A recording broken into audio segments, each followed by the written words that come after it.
जय हिंद। इस वीडियो में चलिए समझते हैं लोग, ये जो बोर्ड एग्जाम में सब्जेक्टिव प्रश्न होता है, लिखने वाला प्रश्न होता है, जिसमें कि लिखना होता है, प्रश्न का उत्तर लिखना होता है, उसको किस प्रकार से बोर्ड एग्जाम में क्लियर किया जाए, आसानी से किस प्रकार से लिखा जाए और किस प्रकार से लिखा जाए कि फुल में फुल नंबर मिले। अगर 5 नंबर का प्रश्न है तो 5 में 5 नंबर मिले, और जो बाद में कुछ प्रश्न बाकी लग जाता है, लगता है कि इसका आंसर मुझे पता नहीं है, उसको किस प्रकार से लिखें, और जिनका तैयारी कुछ कम हो पाया है वह किस प्रकार से लिखेगा, सारी जानकारी इस वीडियो में मिल जाएगा। एग्जाम में कॉपी मिलने के बाद और क्वेश्चन पेपर मिलने के बाद आपको क्वेश्चन पेपर को खोलकर देखना है, और क्वेश्चन पेपर में जो प्रश्न सबसे आसान लग रहा हो, मतलब कि आपको लग रहा हो कि इसका आंसर मुझे अच्छा ढंग से पता है, अच्छा ढंग से हम लिख सकते हैं, जिस प्रश्न को आप अच्छा ढंग से लिख सकते हैं, उसमें जितना भी प्रश्न हो, अगर 20 प्रश्न हो और 10 लिखना हो तो भी कोई दिक्कत नहीं है। जिस प्रश्न का आंसर अगर आपको ऐसा पता हो, अच्छा ढंग से पता हो, उसको सबसे पहले लिखना है, उसी से स्टार्ट करना है। ये नहीं कि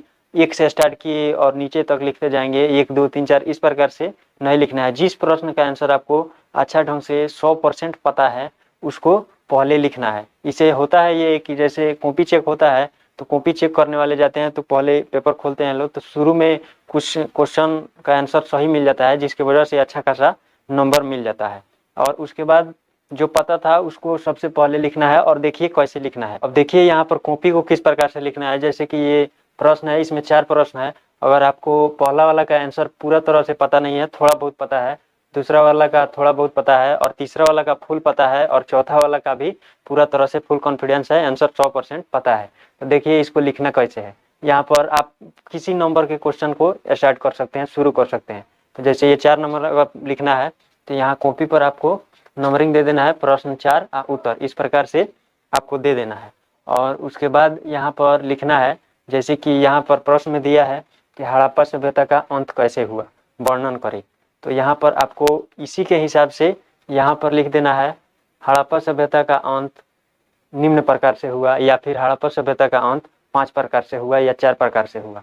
मतलब कि इतना लिख कर आपको हेडिंग बनाना है, टॉपिक बनाना है, टॉपिक बना बना कर लिखना है। 2 पेन लेकर जाना है, एक ब्लू और एक काला। जैसे कि यहाँ पर एरो का चिन्ह दे सकते हैं, और उसके बाद उसके नीचे लिखना है, आपका कोई भी क्वेश्चन हो आपको इसी प्रकार से लिखना है। एरो का चिन्ह देकर यहाँ पर लिख देना है, हड़प्पा सभ्यता का अंत बाढ़ के कारण।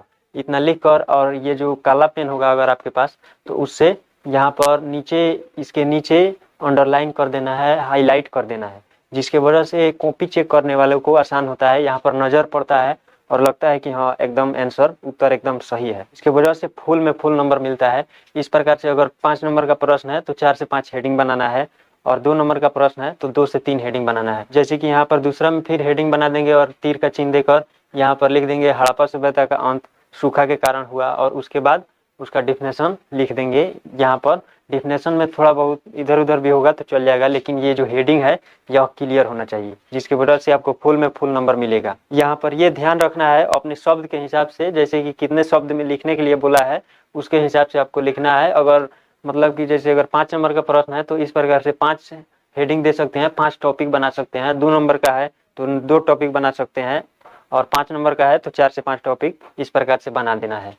इसी प्रकार से आपको शुरू में जितना भी क्वेश्चन आपको पता हो, फुल कॉन्फिडेंस हो, इसी प्रकार से आपको शुरू में कॉपी में इसी प्रकार से लिखना है। जितने भी क्वेश्चन का आंसर फुल कॉन्फिडेंस हो, पूरा तरह से पता हो, आपको इसी प्रकार से लिखते जाना है। और कुछ प्रश्न लिखने के बाद जिस प्रश्न का आंसर आपको थोड़ा बहुत पता हो और टॉपिक नहीं बन रहा हो, उसके बाद आप इसको इस तरह से टॉपिक नहीं बनाना है। जब जिसका आंसर अगर फुल पता नहीं चल रहा हो लास्ट में, तब आपको उसको ऐसे ही जैसे इस प्रकार से लिखा जाता है, प्रश्न संख्या देकर उत्तर लिखकर, और आराम से पूरा तरह से शब्द के हिसाब से लिख दिया जाता है। इसमें टॉपिक नहीं बनाया जाता है। तो इस प्रकार से ये वाला लास्ट में करना है। अगर सारे प्रश्न का अगर आप टॉपिक बना सकते हैं तब तो सबसे बेहतर है, सबसे अच्छा नंबर मिलेगा। और टॉपिक नहीं बन पाता है तो इसको लास्ट में लिखना है, लेकिन शुरू में इस प्रकार से टॉपिक आपको बनाकर टॉपिक इस प्रकार से बना कर ही लिखना है। थोड़ा यहाँ पर हैंड राइटिंग को सुंदर बनाना है। एक वीडियो मैंने बना दिया है, हैंड सुंदर किस प्रकार से बनाया जाएगा। वीडियो के नीचे डिस्क्रिप्शन में लिंक है, या फिर लास्ट में आपको मिल जाएगा, एंड स्क्रीन में आ जाएगा।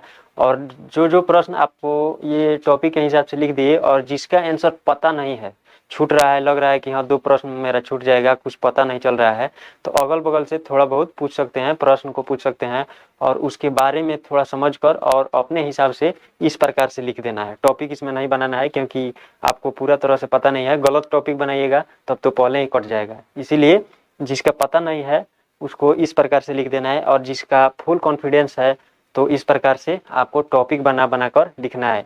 फुल में फुल नंबर मिलेगा, जितना नंबर का प्रश्न होगा उतना में उतना नंबर आपको मिलेगा। आई होप आप लोग समझ चुके होंगे। मिलते हैं अगले वीडियो में, तब तक के लिए जय हिंद।